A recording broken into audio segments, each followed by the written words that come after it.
Mungu akisema lazima usikie mara mbili. Sio mimi nimesema, ni Zaburi 62 mstari wa 11. Jaribu kusikia mara moja alafu uone. Unasema ni kwa nini? Tuna sikio la nje na tuna sikio la ndani.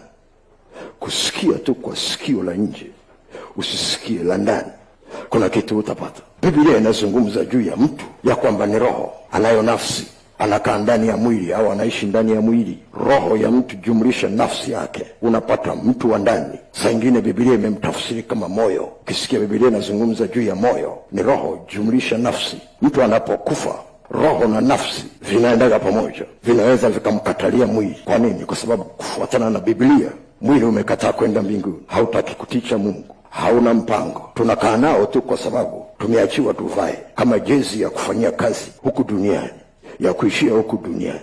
Tukishamaliza tunaachana, tunapewa na tumeandaliwa mwili mwingine. Kwa hiyo lazima uwe mwangalifu sana.